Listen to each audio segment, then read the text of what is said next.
Peut-être ne connaissez-vous pas la légende de la borne arcade la plus meurtrière du monde, et cela expliquerait votre présence ici. Alors qu'il s'agisse d'une sérendipité ou d'une intention volontaire, laissez-moi vous conter cette sombre histoire, chère lanterne funeste. Celle d'un jeu perfide et psychédélique au visuel particulièrement dérangeant. Nous sommes en plein dans les années 80. Le célèbre jeu Pac-Man fait tout juste son entrée sur le marché de la borne arcade qui vient succéder au traditionnel flipper. Rapidement, elle devient l'activité la plus prisée dans les salles d'arcade et génère des millions de dollars. De nombreux chefs-d'œuvre voient le jour tels que Donkey Kong, Arkanoid ou encore Space Invaders pour les plus connus. Une multitude de joueurs se réunissent pour tenter de briguer le meilleur score et de proclamer avec fierté d'avoir son nom affiché sur l'écran des plus grands vainqueurs. Un an plus tard, en 1981, la légende raconte que les adolescents de Portland, au nord-ouest des États-Unis, s'adonnent à un tout autre jeu, rendu populaire dans l'Oregon. Plusieurs cas de victimes ayant eu diverses complications cardiaques et épileptiques seraient recensés. Le nom de ce jeu est Polybius, en référence à la mythologie grecque. Le visuel de ce jeu était en somme simple. Un cylindre, placé au centre de l'écran, tournoyait et servait de ligne d'horizon. Sur le long de ce cylindre, des obstacles qu'il fallait éviter à l'aide d'un vaisseau, à la manière d'un astéroïde.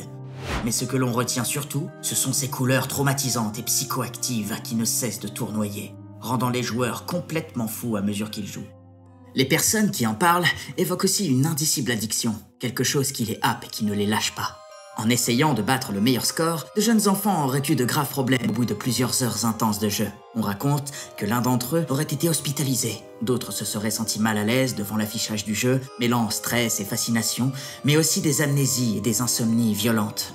L'histoire de ce jeu est aujourd'hui encore beaucoup controversée. Après une grande résurgence de cette dernière dans les années 2000, il n'y a d'ailleurs aucune piste aujourd'hui qui ne prouve la véritable existence de ce jeu qui aurait été développé par le studio allemand Sinnesloken, qui signifie suppression sensorielle.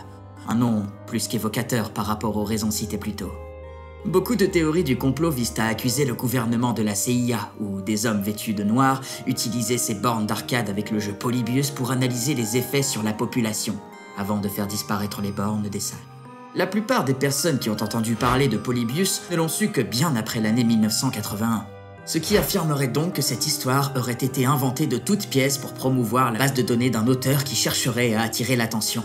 Les théories sont nombreuses. Qu'il s'agisse d'une simple légende urbaine détournée ou d'une histoire vraie, aujourd'hui, sur le site sinnesloken.com, on peut trouver une reconstitution de Polybius à base de nombreuses descriptions graphiques du jeu détaillées dans la légende.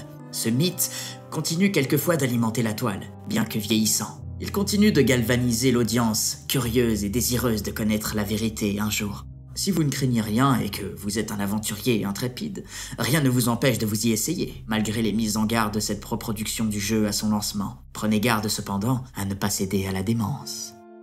Pour aller plus loin, certains artistes fans de théories lugubres se baseront même sur le nom de Polybius pour faire leur propre version adaptative ou pour créer un clin d'œil à leurs œuvres. Quelques maquettes de bornes arcade sont construites par des fans, ce qui vient accentuer l'intérêt pour cette légende urbaine. Mais j'y pense, vous essayerez de percer le mystère de cette borne arcade si particulière. Il n'en va que de votre détermination.